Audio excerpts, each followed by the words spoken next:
Thank you for joining us today. Welcome to this episode of the Unfolding Enneagram. Y'all, I am so excited to have a special guest with me this week. And let me just introduce you and give you a little bit about her, and then we're going to dive into the good stuff. Okay, I bet a lot of y'all already know who she is. Laurie Palau is the author of the book Hot Mess, A Practical Guide to Getting Organized. She's also host of the popular weekly podcast, This Organized Life. You can look that up on the podcast. It's a great one, This Organized Life. And she's founder of Simply Be Organized. And it's simply, and then the letter B, organized, a lifestyle company helping people live simply and work smarter. Her advice has been featured in national publications, including Real Simple and the New York Times. Y'all, we have a star with us. And she can be found as frequent guests on other popular podcasts, such as this. Her Clutter Clinic, isn't that great? That's her trademark. Clutter Clinic is a nationwide workshop that looks at 3 different types of clutter and provides strategies to help your team, group, or organization feel more empowered to tackle the areas where you feel most overwhelmed. Hello, who doesn't feel overwhelmed? Her latest work looks at the role that communication styles plays with how each of us relate and respond to clutter. Okay, all right, that's a little bit about Laurie. And I'm going to go ahead, of course, I'll put all the links where you can connect with her in the show notes, because if you hear, oh, okay, she's focused on an organized life, and you think that she just focuses on decluttering your office or your closet, and let me tell you, there's nothing wrong with that, because those people who have those skills are amazing. But I think you're going to be blown away at how she shows us actually what clutter is and where it shows up in our lives. So, Laurie, welcome to the show. First of all, since this is an Enneagram podcast, can you give us your story of how you first learned about the Enneagram? I will. Thank you so much. Sorry, I was I'm on mute listening quietly, blushing. I don't know how to take my phone off mute. I am so excited to be here and talk to you and your amazing audience. So thank you so much for having us, or having me here. Yeah. So my Enneagram journey. So you gave you made me sound really, really important. So thank you for that. I don't know if it's true. It's great. But I'll try to give the Cliff Notes version of my Enneagram story. So I've always been sort of like one of those personality type junkies. Earlier in my career, I was really into Myers-Briggs and 4 tendencies and strength finders and all that. I just kind of gobbled that information up. And to see how I could just learn a little bit more about myself. I've always been very fascinated with what motivates people. Yeah. In my past life, I was a recruiter, an executive recruiter. So when I worked with people to find jobs, it was always well, what's driving that? What's the reason behind it? Is it more money? Is it more freedom? Do you want travel? Do you want to not travel? So it's funny as you look at, back and you kind of connect the dots of the through line of your life, and you see the breadcrumbs that really all kind of align. And my story is really interesting in that I didn't know anything about the Enneagram. I live in the Northeast, and geographically, it's not as popular as in other parts of the country. Oh my gosh, it's huge here in the South. So, yeah, I was going to say, now where in the South are you? Where are you based? Atlanta. You're in Atlanta. Okay. Yep. So my daughter she just graduated from Clemson, and I knew about the Enneagram, and I taught her about the Enneagram, and she just, of course, was like, whatever, Mom, another one of your kooky things. And then went to school. And when she went to school in 2019, she would meet people and they would be like, what's your Enneagram type? And she knew what it was because I had been studying the Enneagram for years. And all of a sudden she was like, oh my God, actually people know about this thing, not just. Yeah, suddenly you're validated because somebody else has. For 5 seconds. Exactly. Right.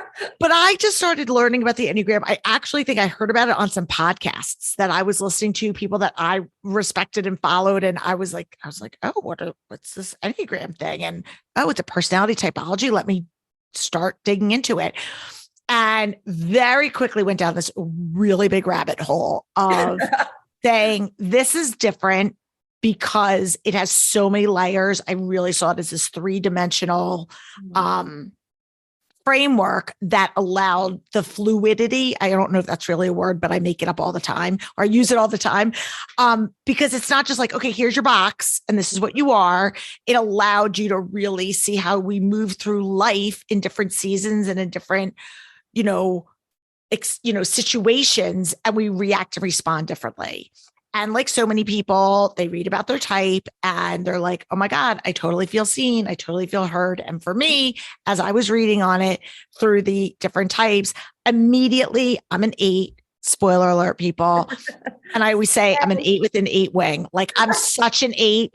I don't know how deep your folks go. If you're subtype, I'm a social 8. Like I am the quintessential 8. You name it. I'm a one-trick pony 8. Got it.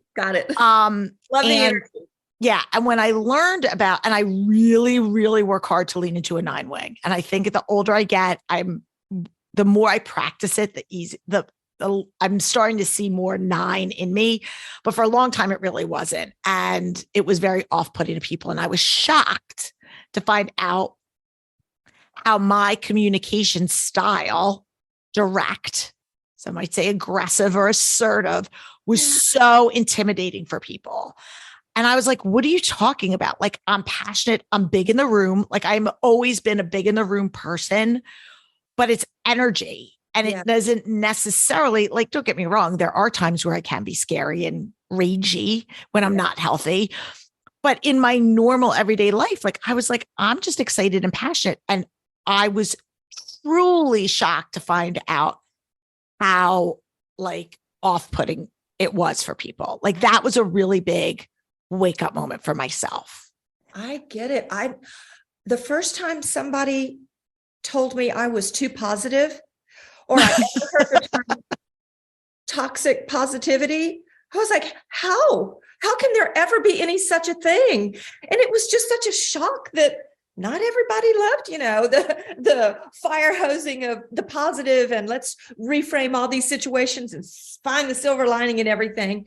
It's like, oh, there's a whole different layer of me that I need to expose. So I hear you. Yeah. It's a surprise when we find out.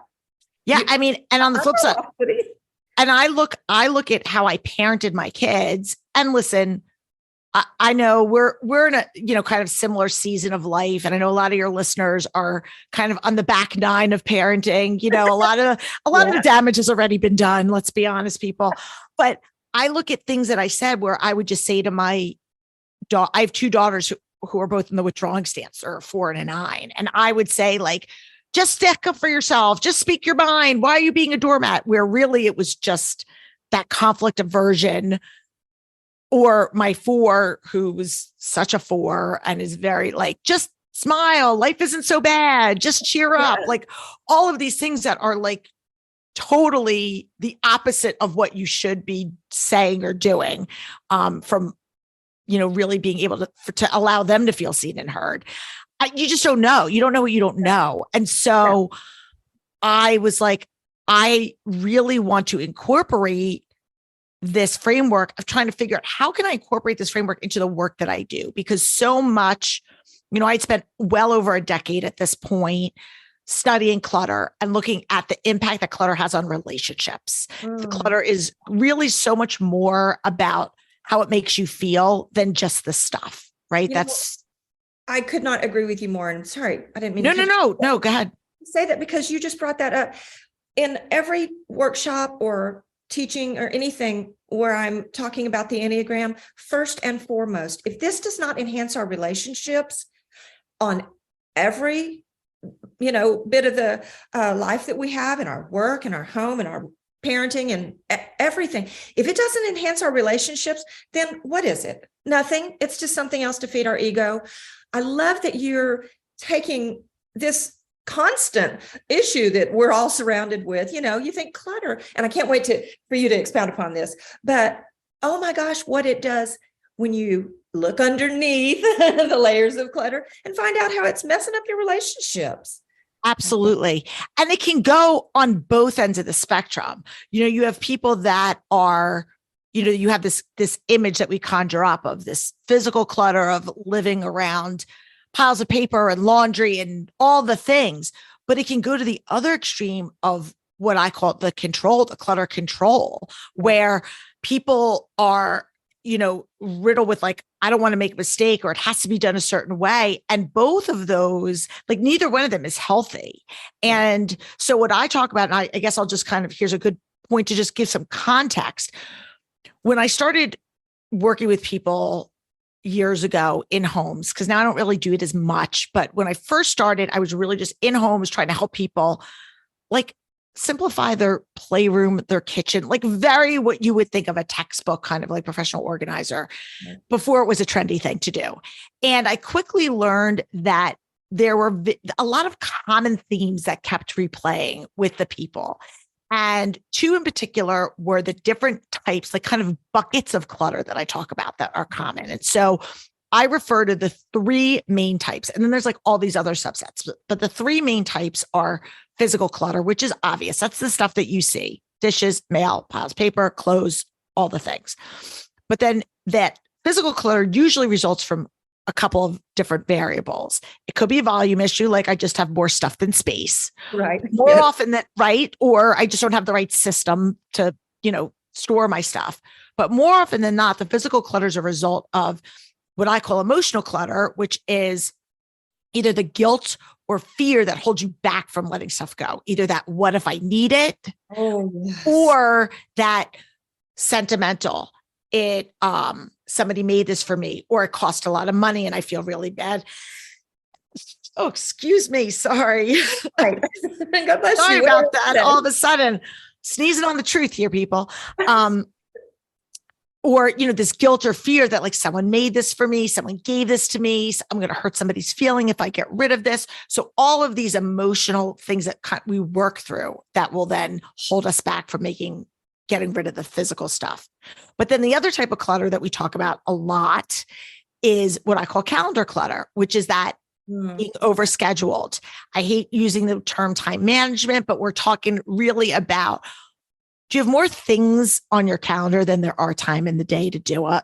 So whether you are so busy that you don't have the time to address the laundry and the paper and all the things, or do you just struggle with like saying no, and setting those boundaries? Yes. And as people that have Enneagram wisdom are listening, I'm sure you may be, again, I don't want to generalize, but you can maybe start to think in your head that there are certain types on the Enneagram that might lend themselves to certain types of clutter. I couldn't agree more. Yes. And like you said, the other end of the spectrum is, and we're going to talk about this in a minute because we're going to talk about communication. Yeah. But for me, I'm like the opposite of a hoarder, and to where I have no trouble, just getting rid of stuff to where, my kids are all gone from home and they have their own families, and later came back. Hey, did you keep any of my, I've kept certain things, Sure. but I was like, well, no, if you didn't want to take them to your house, I just, and I have thrown, oh my gosh, how many things have I just thrown away just because I love to purge, and I don't have that. Well, you're also future oriented. You're thinking about the next thing coming down the pike. And see, that's what I want to talk. We're going to talk about that, like our orientation to time, which is involved in our stances. Whereas my mom is a type 2, and everything is relationship focused. Yeah. And she has trouble throwing anything away. Sorry, Mom, I know you're listening to this, but I love her because when we want to know, hey, do you have any of those old pictures of us? Why, yes, she does. But totally. Go ahead. Yeah, no, you're 100% right on the track. And I do just want to put out a disclaimer that I don't want people to think that just because you're a particular type, that means that you are destined for a life of clutter, or you skip the clutter boat. Like everyone's got their things, but they're right. So this framework that I've been working on for going on over 5 years has really taken a deep dive of unpacking all the different layers, or a majority, probably not all, but a majority of the layers of the Enneagram, specifically looking at your triads, looking at your stances, looking at your orientation to time, and saying, where are there through lines between the types and how they relate and respond to clutter?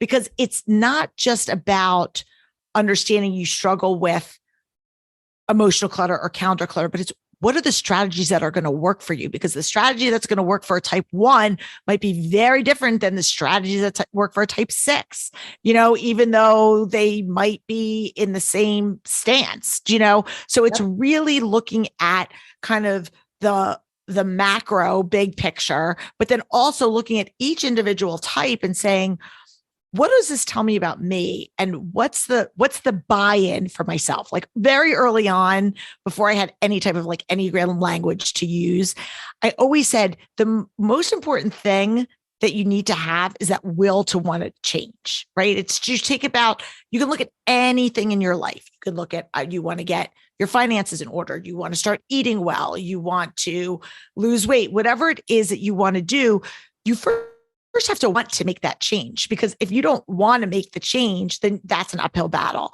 But then you look at what comes naturally to you and what doesn't. Some people are naturally, can let go of things easier than other people, but that doesn't mean just because you're emotionally attached that you're destined to live with clutter. It just means we need to put in some extra guardrails. We need to give ourselves a little bit extra grace and maybe spend some extra time nurturing, getting an accountability partner, holding space for that, whatever that looks like. And so that's really kind of where the communication piece comes in, because what I love most, I think, about the Enneagram, and there's so many things I love about it, is that it gives you language. Oh, yes. And clutter in and of itself, to me, is a language. And whether I see the absence of clutter, if I walk into someone's house and there's nothing around, that's telling me a story. Mm-hmm. And if I walk in and I see disorganization everywhere and chaos, that is also telling me a story. I might not know the details of the story, but it's giving me an insight that there's something else going on. And the Enneagram allows you context to be able to say, this is how I'm processing this. Mm-hmm. And then we could say, okay, well, if this is our goal and this is where we are, what's the plan that we need to do to kind of bridge those two to get you there? And that's going to look different depending on your type. It sure does. And it goes back to motivation. And so when you talked about, well, let me just put it this way. Yeah. We can look at two dynamics and they looked on the outside just the same. This one, it looks like it's mimicking the same patterns as this one. When we find out the motivation behind it, then it's exactly what you're saying. You can go into a room and say, oh, there's absolutely no clutter. Well, what's that about? Is that a good thing? Or is there something else going on behind there? That it's like almost a compulsive perfectionism. I talked to a girl one time and she is a type 6 and her husband is a type 1. And she said, what we can do, the behaviors can look exactly alike. But this is what she said. He wants to get it right as a type 1. I don't want to get it wrong. I'm afraid of getting it wrong. Oh, I love that. It was just like, I've never forgotten it. That's been a couple of years ago. And I thought, wow, we cannot just look at the outward behavior. You have to find that pain point. And I'll just throw this in today, since I just got back from reviewing my x-rays from the chiropractor. I have these crazy, sometimes they're headaches. Sometimes they end up in my ribs or in my thighs. But I've got like 12 points. It's like, I don't know. What's the pattern here? Well, so we had to find the source, right? The root of it, for sure. Yeah. Right. And when we looked at those x-rays, it's like, oh my gosh. And it was just a whole world unfolded of here's where you are out of alignment. And what I love about that word is that's what you're doing. That's what I feel like the Enneagram does. It shows us where we're out of alignment. Your work, where are we out of alignment? But until we can until we can see, what's the motivation that's going to help my pain point and get me back in alignment, then you're just going to do stuff that doesn't get to the source, right? 100%. We're really not getting, and then we're not changing the behaviors or pausing to say, okay, I'm not going to do this. My husband's a 3 and I'm an 8. So we're both in the aggressive stance. Yep. We both pride ourselves on efficiency and things, but his motivation for no clutter is it stresses him out. He doesn't want to see it. He wants to get it away. Yeah. And I want to make sure everything strategically has a plan so that I can get it when I need it. And he's just like, I just don't want to see it. Get it out of the way. So I get that. You know, wait, let me say this thing about my mom, because I swear I know she listened. She's the most organized person you ever saw. Her house is spotless. It's beautiful, but she has lots of organized folders and manila folders with things that she just can't throw away. So because what you said is just because she's a type 2 doesn't mean she's going to have a visible clutter problem, because she likes to keep sentimental things. So I just wanted to say that again, what we see on the outside does not always explain what's going on the inside. Right. And I really define clutter as stuff that's just not, that you're not using or is not serving you well. It's the stuff that's weighing you down. If you have a pile of paper and it's not causing you a pain point, I'm not here to fix something that's not broken. It's just like if somebody is like, all right, I'm 10 pounds overweight, I'm not going to come here, and you're okay with that. Like, I'm not going to come here and be like, well, this is what you need to do to lose that weight. Like, if it's not a problem for you and you're happy, but usually when people call me or when people are talking about the show or whatever, it's all about, this is something that's causing me shame. It's causing me overwhelm. It's causing me anxiety. And that leads me to another point that we were talking about that I feel is really important to mention, is what I call the 5 clutter pitfalls. Okay, before you go, just reiterate, what are the 3 clutter points? And so just want to hear. Absolutely. Okay. So the 3 types of clutter, the 3 main buckets are physical clutter, emotional clutter, and calendar clutter. Okay. And if you're not sure if you're dominant type, we've got like a free little like quiz, but most people listen and they'll go, yeah, I know that's me. I'm a calendar clutter person. I'm or something. I'm never at home. I'm always saying yes. Or I'm super sentimental. I never throw anything away. So most people can relate when they hear it. But if you're not sure, again, and they're intertwined, they're not necessarily so linear, but usually there's one that's more dominant than another one. Yes, I agree. Okay, now you're better. No problem. So I also started to notice as I was observing people, as I was working with them, that there were these common pitfalls that they kept falling into, these recurring themes that people would say or behaviors that I would observe. And so I coined them and I talk about them in my book and a lot on the show, which are the 5, it's really 6 though, clutter pitfalls. And I'm going to go through them right now. Good. So it's procrastination, which is that I'm going to put it off. I'll get to it later. That's pitfall number 1. Pitfall number 2 is indecision. Indecision is, I don't know what to do, so I'm not going to do anything, because you don't want to make mistakes. So like, I get something in the mail. Do I need to keep this? Do I not need to keep it? I'm not sure. I'm just going to kind of put it over here. And so that's another clutter pitfall. Okay. Then you've got guilt.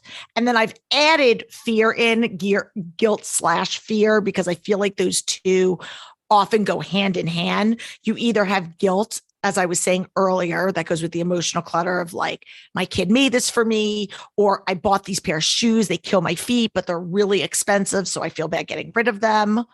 Or that fear that what if I need this? What if whatever, fill in the blank. So those 2. And then you've got overwhelm, which is just, I'm ready to tackle my clutter, but I don't even know where to begin, because I feel like I'm staring down a mountain and I just don't even know what to do first. So just that feeling of, anxiety that comes from the overwhelm. And then the 5th clutter pitfall is time, which is, I just don't have, I'm sorry, I've been recording all day, so my throat's starting to go at the end of the day.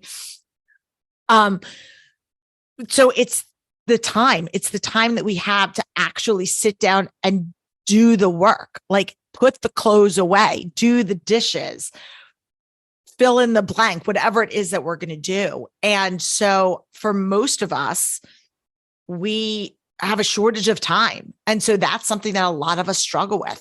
So the goal is, what can we eliminate or outsource or delegate to create margin in our lives so that we have time to deal with these pain points that are causing us the stress and anxiety. I love that you said that word outsource, because we have a lot of times as women this idea that we have to do it all, or we can do it all. We should do it all. And we can't, oh my gosh, the should show. That was mine. I should do it. I should be able to do this. I should be able to do this. But it's like, I can't physically, when I finally realized there were certain things, I physically cannot do some of these things anymore. Like part of the craziness of our property is the landscape. It's just out of control sometimes. There's too much. It's too much. And I always say, I love to do yard work. Well, I do, but I can't anymore do the other things. And so when we outsourced part of that, I tell you what, it was just like, why didn't I do this earlier? Why was there this thing in my head that said, you can do that. Don't you use any excuse. You need to do it all. So the idea of outsourcing, and I know we don't have luxury to outsource everything. Otherwise, I'd have a full-time cook. Right. But what you're talking about, what you do is, I think there's this thing, especially in women who think, I should not have to have somebody help me with organization. But then when you go through what you said and realize, oh, this is so much more than putting your clothes color coordinated in the closet or any of that. That is a byproduct of a life that feels less cluttered. And absolutely. I know I said earlier that a lot of my audience is women who are, transitioning from one phase of life to the midlife, and it can go a long time. But I think there are conversations, as you've talked about, and conversation styles. And where I see this can be an issue is if you've just done life with your partner the way it is, or even with your children, right? And you are ready to transition to maybe downsizing or, whatever the situation may be. It's the way you communicate with either your partner that you're going to do this with, the children that you may, I have some friends that up and sold their house they had lived in for 35 years and moved to really downsized. And this was their children's home, right? And so now they just moved to the beach. Now they didn't do it without telling them, but it was. That doesn't sound so bad. Can you give me their address afterwards? The beach. I want to go. But yeah, there are ways communication as these transitions happen. And I see this, especially when the children are just leaving home. Well, do you just keep their room the way it is for the next 20 years in case they come back? So have you had conversation about that? Yeah. And I think it's really, really important. And I'm kind of in that season. So just for context, at the time, right, my girls are 19 and 22. So I've got one that just graduated college, one that's in college. And, they also, again, like I said, have very different, approaches to things and relationship with clutter. And one of the big things that I see in families, and I've experienced it in my own, I'm not immune to it, is the conflict that comes when it comes to whether it's division of labor. Like, I'm the one that does everything. If I don't clean up the kitchen, it doesn't get cleaned up, or laundry, or fill in the blank. So you have this conflict.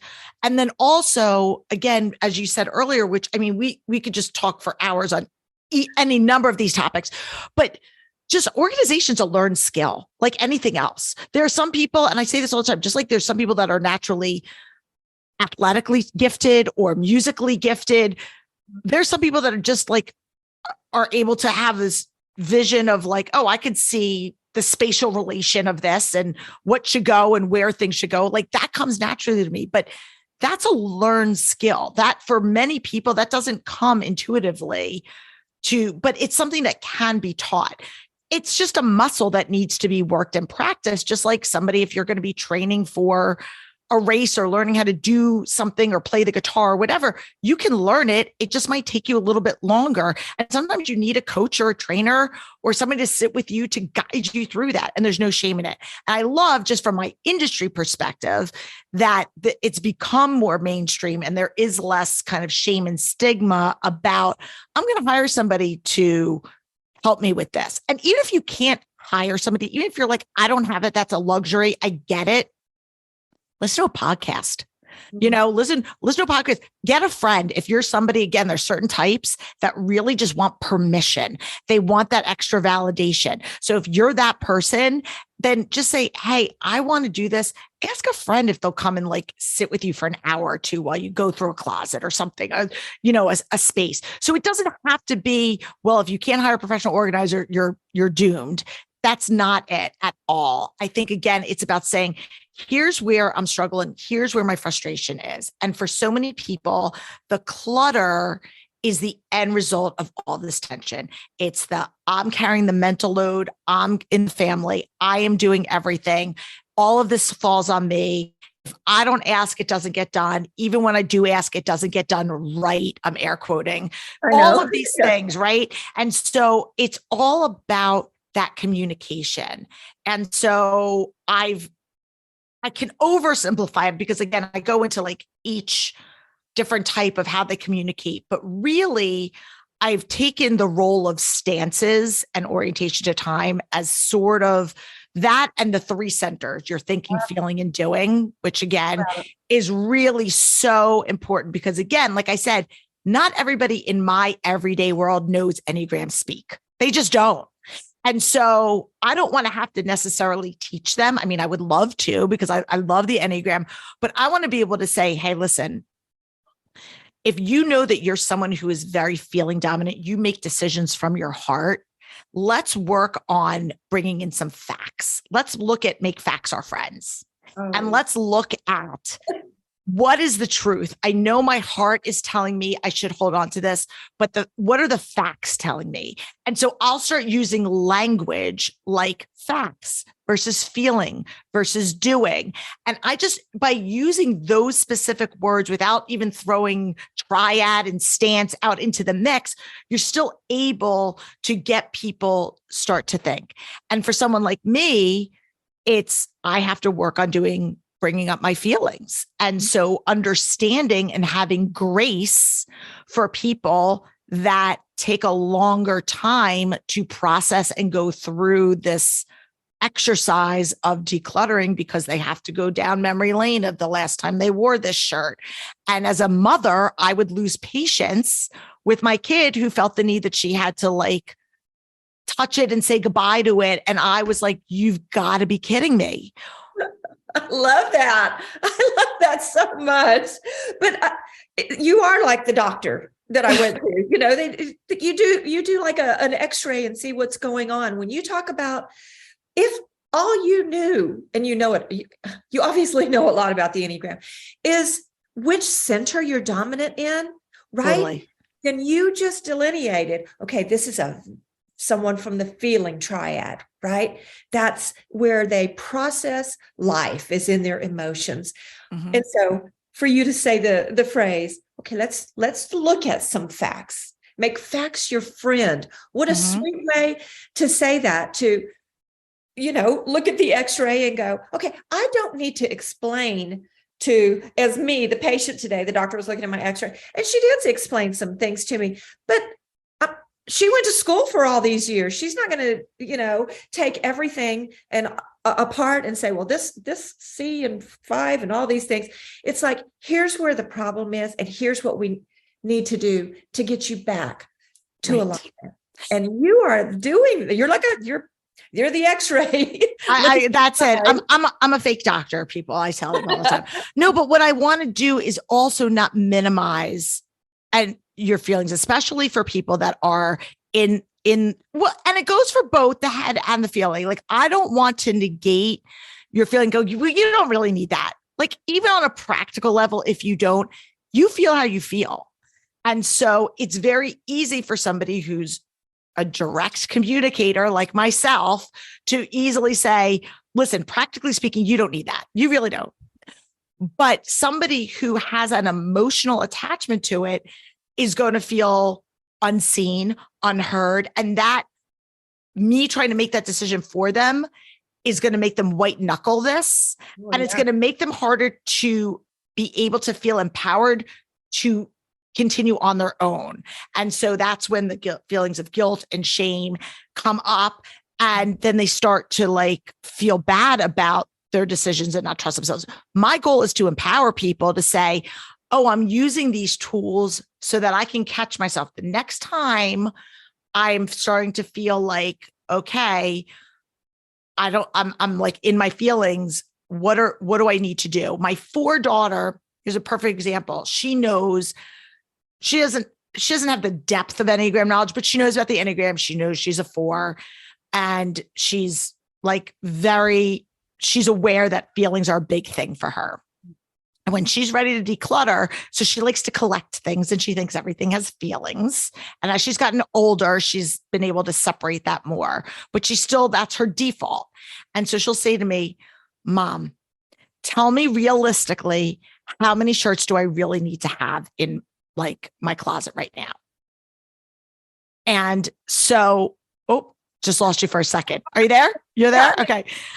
And so again, I don't believe I'm not somebody that's like, there's a magic number, but in her case, like I needed to give her this parameter. And then she's like, once you gave me a framework, then she was empowered enough to work within it. And then she came back to that every time she felt the need to, I need to keep this, or I need to keep this, and I need to keep this. Wait a second. If I keep all of this, I'm not going to have any room to bring in anything new or whatever. So I was able to give her some boundaries and guardrails that she could bump up against, but she still had the ownership to make the decisions. And that's what we want to do with people who are struggling with clutter, whether that's our spouses or kids, what have you.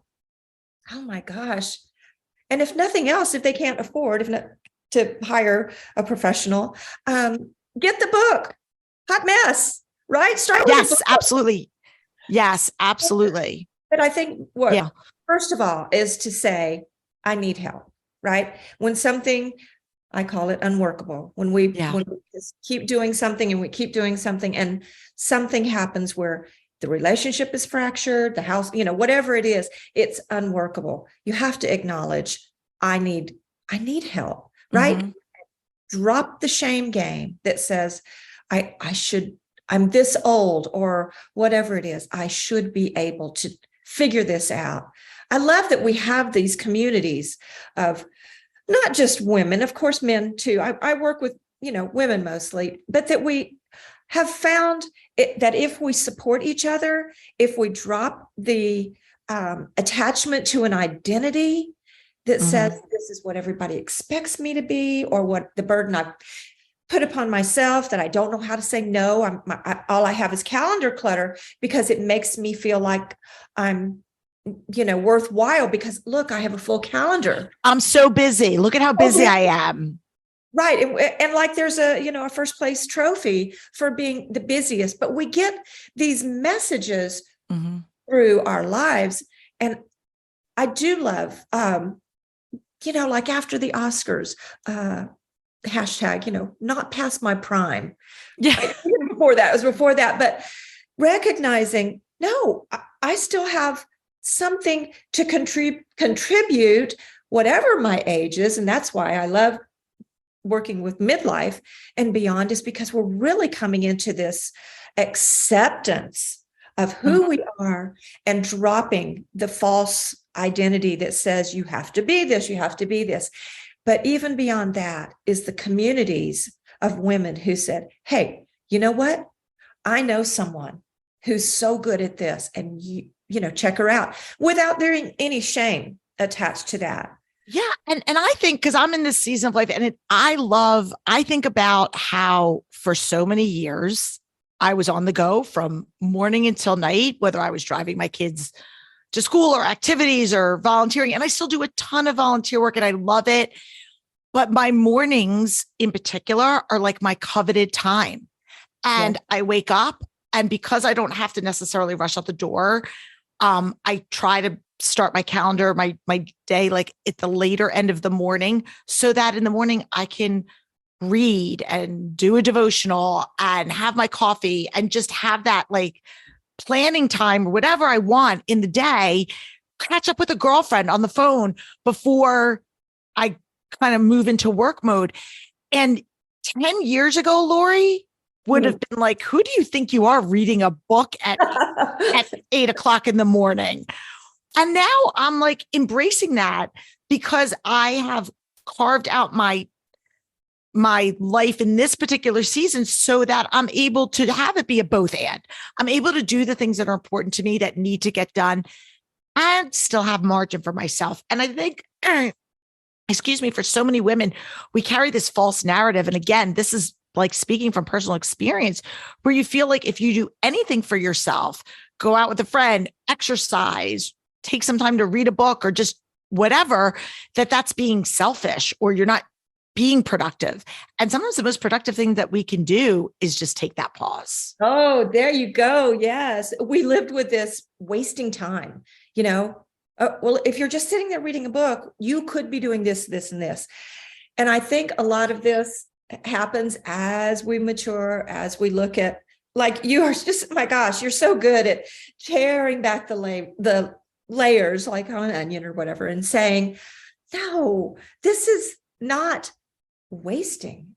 This is bringing balance to my life. Mm-hmm. At a calendar, looking at the stacks of papers, where are we off balance? So anyway, I guess we could just sit and go round and round about that. I love what you do. Thank you. I especially love that you have this profession that, you could do it. Well, I know you could do it without the Enneagram and the knowledge that you have, but I honestly do not think you could do it as well as you're doing what you know about. If we just talk about the centers, just that, or orientation to time, or any of those things, going in with, boy, that wisdom just gives you the language that we go back to saying, language for what's behind the blockage and where you can help. Well, what is your closing? I mean, well, you pumped me up. Well, so thank you so much. I mean, this has truly been a pleasure. The best place for everybody to connect up with me, and I know you'll put this in the show notes, is my website, which is the hub of everything. And that's, like you said, simply the letter B, like boy, organize.com. From there, you can get the book, the podcast, all the things, the work that I do specifically related to Enneagram and clutter, and just stay on top of all the new things that we have going on. So, I mean, I would love for you guys to just kind of join our community and see what's going on. And we also have an incredible network of professional organizers that do the hands-on organizing all over the country. So we've got resources of people that we have vetted all over. So we've got people in Atlanta, we've got people in San Francisco, Chicago. So if you're listening out there and you're like, I need somebody, or my mother, cousin, sister, brother, we can also help you connect up with somebody if you are looking for someone. Let me ask you this, because I don't know this is I don't know the answer. If there are people that feel like this is something I'd like to do, I'd like to go into this business, they have this gift of it, can I send them your way and you can? I would love it. You know what? I don't ever plug that. And it's totally something I do. I have this partner. It's called our SBO partner program, where we coach and mentor women on how to run organizing businesses, because there are a lot of people out there. And it's not just, I shouldn't say women, men and women, but predominantly our audience also skews to women as well. And there's a lot of times that people are passionate about, I'm good at this, but the business side of things is where they get a little overwhelmed and like, I don't know how to do it. And that's where we want to walk you through that and say, here's how I can turn my passion into a profession. So again, hit us up, hit me up, come to the website and just say that you heard me on the Unfolding Enneagram, and we'll take care of you. Oh, that's very exciting. I'm so glad I asked that. Me too. Yeah, so good. I'll plug all of that. I'll put all the information in. Laurie, I am so glad to finally meet you, because I don't even know if you remember, there was a time like I think it was right before the pandemic hit. And we had connected, or, maybe your assistant connected me or something, and we were going to do it. And then just the world stopped. So when we reconnected, I was like, oh my gosh, the timing could not have been better. That's just on my end, but I am so grateful that you took the time to be with us today. And y'all, don't ever think that that any of us are past our prime, or that we don't have something to contribute just by being who we are. Lean into who you are, lean into your gifts, and share with somebody else who is just looking for a connection that says, hey, could you just help me, point me in a direction? I love that we're supporting each other. So again, Laurie, thank you. And I look forward to seeing you again in the future. You got it. Thanks, everyone. Okay. Yeah. Peace out. Bye.